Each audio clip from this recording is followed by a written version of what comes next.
because it literally makes you feel lazy. It's like you feel accomplished. It's like this idea of like, yeah, like I've already done my job. I don't need to like do anymore. I'm tired. I'm fatigued. I'm lethargic. You get depleted. You get drained. Imagine a bull. Like the bull fucks. What happens after it gets castrated? It turns into like a docile, weak pushover.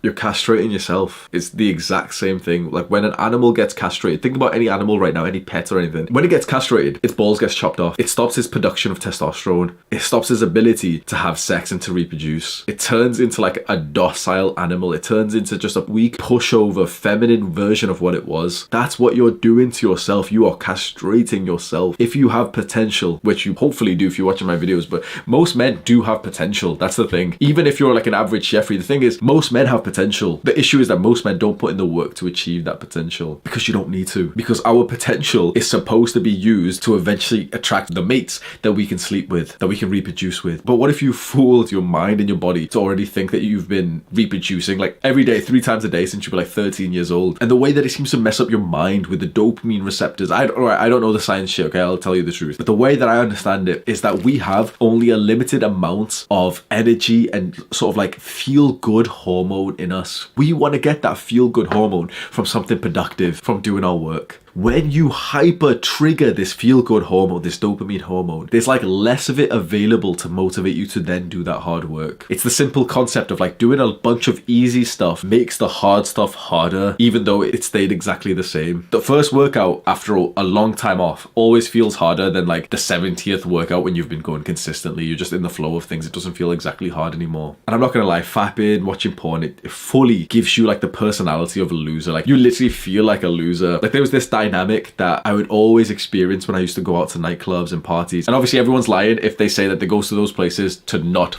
right? 100%. Bro, you, right? The people who lie about this shit. If you're going to nightclubs as a guy, bro, you're trying to you want to hook up with a girl that night. I'm just going for shut the up, bro. I'm just going for the music, for the DJ. Like, stop. That's what girls say, bro. I'm not like the other girls. I dress up for myself in my... Oh, shut up, Eve.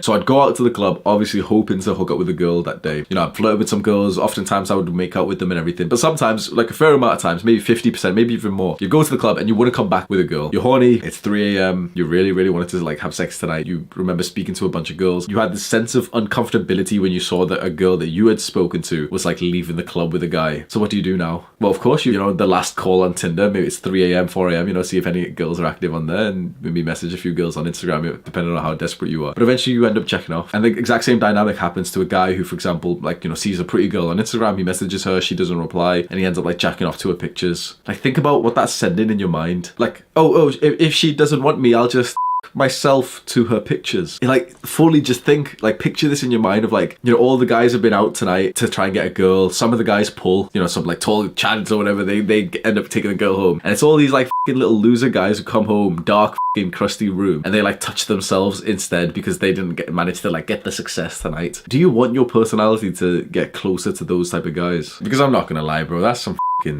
cringe, like beta male type of shit. And I know some people really hate the phrase beta male, and they're like, oh, it's saying beta male's cringe, you're not allowed to say that shit. Bro, I don't give a f, mate. Like, if there's a beta male action, it's masturbation. Of course it is. If there's one thing that fully defines the beta and the alpha, is that the alpha sleeps with the girl and the beta jacks off whilst watching them through like the little peephole. Just watching porn and jacking off, bro, it's fucking cringe. You're literally watching a video of the woman that you want get f***ed by someone else. Like, oh, I wish that was me. What the f***? It's like exactly the same as watching sports. You're just sat there displacing yourself, visualizing that yourself, like imagining and hoping that you were this other guy on screen. Stop displacing yourself. Stop trying to imagine, oh, I wish that was me. Stop trying to imagine that you're the guy who's winning. Put in the work and start winning yourself. What a disgusting way that some guys are living life. And the thing is, if you're watching this video, I'm kind of ranting against you, but the chances are you probably already know about nofap and stuff. I just had a bit of a rant in my mind. I was sat in like a coffee shop and I was literally just like watching people go by, and it was quite a weird time because I'm a YouTuber. I can work whenever I want.